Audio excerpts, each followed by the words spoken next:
All right, so for this game, this one's a little bit of a rougher one to set up because we have a couple of things that we have to keep track of.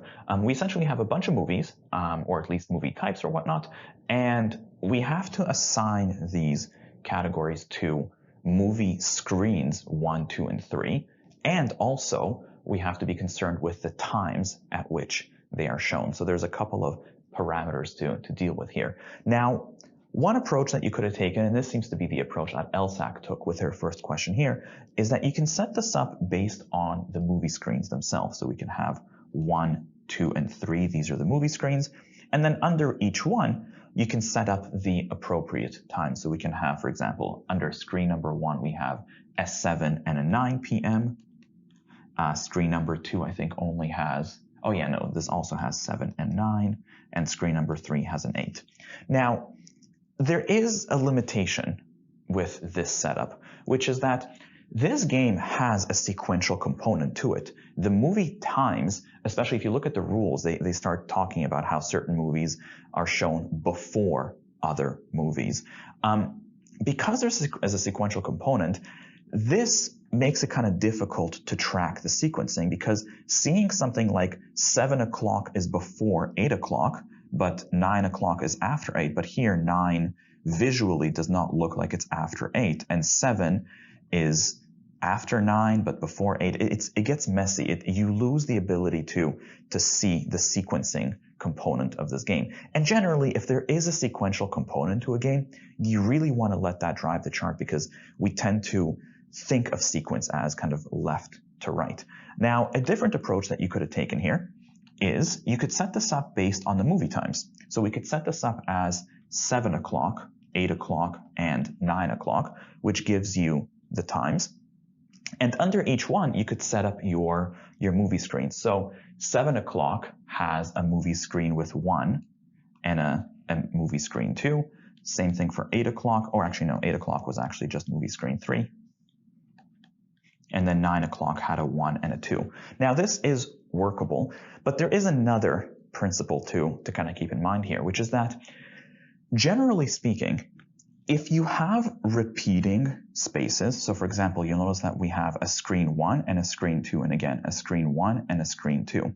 It's always good to be able to see similar things together. You want to be able to kind of almost group the 1s and the 2s together. Now, in this game, it gets messier because the 8 o'clock doesn't have a 1 or a 2, but the principle still holds. You want to be able to easily compare these 1s and these 2s, and visually, as it stands, it's broken apart, and that kind of makes it difficult to work with. In fact, if you went with one or the other setup, as we've done so far, there's a good chance that you might have gotten through the game, but it was rough. You probably were getting kind of tripped up over some of the associations or connections.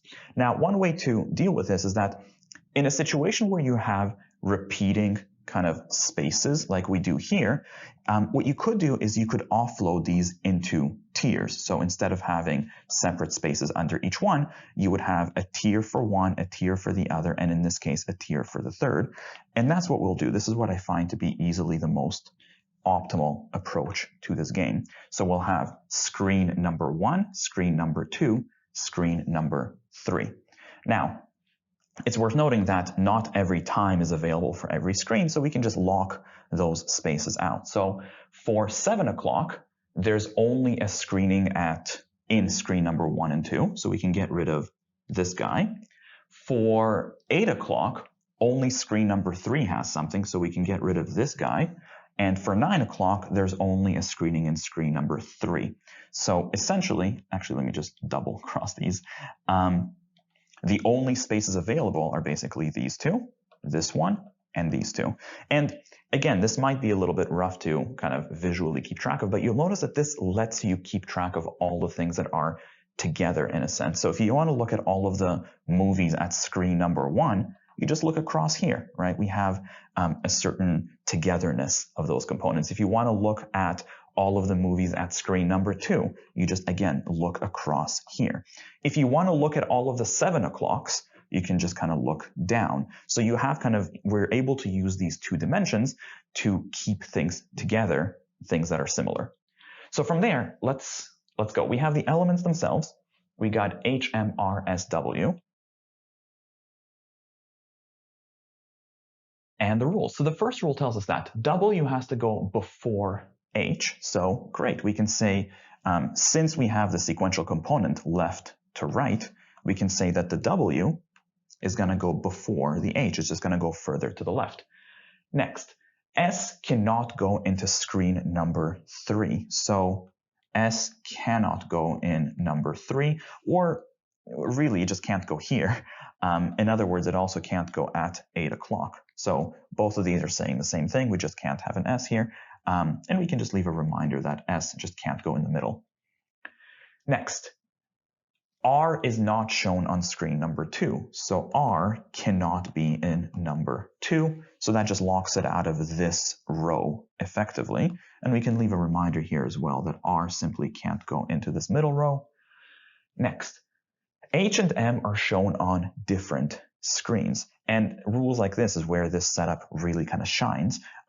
Essentially, this just means that H and M cannot be on the same horizontal kind of plane, right? We can't have H and M on the same screen. So we can just do something like H and M cannot be on the same kind of horizontal. And to me, this little dot in between just indicates that I don't care about the sequencing before or after. It just means basically in any combination across the same horizontal.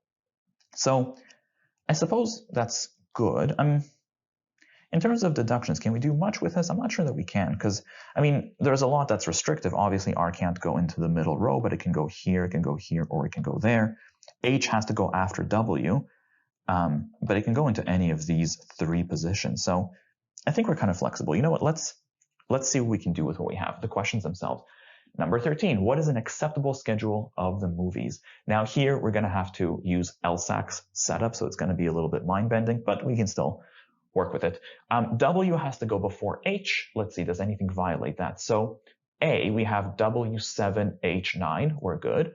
B, we have W8, H7. That's not cool. We can get rid of answer choice B. Answer choice C has W7, H9, we're good. D has W7, H9, we're good. E has W7, H8, we're fine. Next, S can't go into screen number 3. So this we can easily test. Answer choice A is fine. C is good. D is not. D has S in screen 3. We can get rid of that, and E is good. Next, R cannot go into screen number 2. So again, A, C, and E. A, we're good. C, we're good. E has R in screen number 2. We can get rid of that. And lastly, H and M cannot be in the same screen. So between A and C, A has them separate. I think that's fine. C has them together. We can get rid of answer choice C. Best answer to question number 13 becomes A. And as usual, I guess we can plug that into the board. So answer choice A gives us RH for screen number 1. Then we've got WS for screen number 2. And then we've got M for screen number 3. And as before, this is out, this is out, this is out. Next, so let's look for the local questions. Number 15. So if W and S are in the same screen, I suppose, well, first of all, obviously they're going to have to go either into screens 1 and 2, right, since there's not enough room in screen number 3. So they're going to basically go in the same horizontal kind of plane. But we know that since W is before H, it's going to be W at 7, and then it's going to be S at 9 at some point. And from there, do we know what's going to happen exactly? Actually, I suppose since R can't go into screen number 2, I don't think we can have these guys at screen 1, because if you put W and S in screen number 1, H and M, they're not going to both go into screen number 2, so one of them is going to go here, but that would force the R to go into screen number 2, which is not cool. So if W and S are in the same screen, it's going to have to be screen number 2. We're going to have W here, we're going to have S over there, and from there, I guess W has to go before H, but I guess H can still move here or there. We do know that this is going to have to be one of H or M, since H and M can't be both under screen number 1. So we can reserve a space here for H or M, and then R is going to go somewhere in screen number 1. But I guess that could still go either way. Okay, let's see what we can do. The question asks, what could be true? H is on 2, and no, H, because we know that W and S are on screen number 2, so that's not going to work. Answer choice B. Could we have M at 9 o'clock? And maybe if we put an M over here, H could go over here. We're still good with W before H, and R could go over there. I think actually B would be pretty good. Let's hold on to this. Just in case, let's take a look at the rest. R is on 3. Well, no, because we know that screen number 3 has to have H or M, so that's not going to work. Answer choice D. S is at 7 o'clock. Well, no, because we know that S is at 9 o'clock. E, W is at 8, and no, we know W is at 7, rather. So the best answer to question number 15 becomes B. Next, number 16, let's take a look. If R is before W, so if we have the R before the W, what does that tell us? Well, right away, we know that it's gonna have to be R before W and then W before H. So that's pretty good. And since we know that this is locked, this is locked, this is locked, I'm not sure. Actually, yeah, we do know. R is going to have to be at 7 o'clock, but it can't be on screen number 2. So R is going to have to be on screen number 1, 7 o'clock. W, to be in the middle, has to go here. There's no two ways about it. And H can still, I suppose, move around between these two positions. Now, beyond that, I guess what do we have left? We have H and M. So H and M obviously can't go into both of these slots. And then we have S remaining, and S can do whatever. Okay, let's see what we can do. The question asks, which of the following must now be true? Answer choice A. H is on screen 1, and no, H I think could go either way. We could have an H down here and an M up there. Answer choice B. M is at 7 o'clock. And no, we just said we could have had an M in one of these two. It could be a 9 o'clock film. Answer choice C, M is on screen number 2. And no, we did just say we could have had M1 and H down here. I think we would have been fine. Answer choice D, S is at 9 o'clock. And no, why? Couldn't you have an S over here and then H and M will flip between these two screens? As long as they're on the same horizontal, then we're good. Answer choice E, S is on screen number 2. Does that? Oh yeah, that does have to be true, because if you put S up here, then H and M will be stuck together, so that can't work. So S will have to be in one of these two positions. The best answer to question number 16 is E. Next, we have question number 18, and we've got, if S and R are to be on the same screen. Now, I've run out of room, so with a bit of creative editing, we'll just do this. So if S and R are on the same screen, so they're going to have to be on the same kind of horizontal parallel. So S and R. Now we know, first of all, that they're not going to be in screen number 2, because we know that R could never be on screen number 2. So basically S and R are going to have to go into screen 1, and I don't think there's no sequencing aspect to this. So S and R are just going to split between these two. Now we do know that H and M don't play nice, so that means that they can't both go into screen number 2. So one of them is going to have to go over here into screen 3 at 8 o'clock. And otherwise, I think we're flexible, because we could, actually, well, no, we know that W would definitely have to go over here, since it can't go over there. It has to go before H. But the H and M can still kind of shuffle between these two positions. So that's pretty good. Let's see what we can do. The question asks, what must be true? A, W is at 7. There it is. W does have to be at 7 o'clock. Best answer to question number 18 is A. Now, just in case for the rest of these, S is at 9. We're not 100% sure where the S goes. M is at 8. Again, we're not sure about this guy. R is at 9. Again, we're not 100% sure. And H is at 8. Again, we're not 100% sure. So once again, best answer to number 18 was A.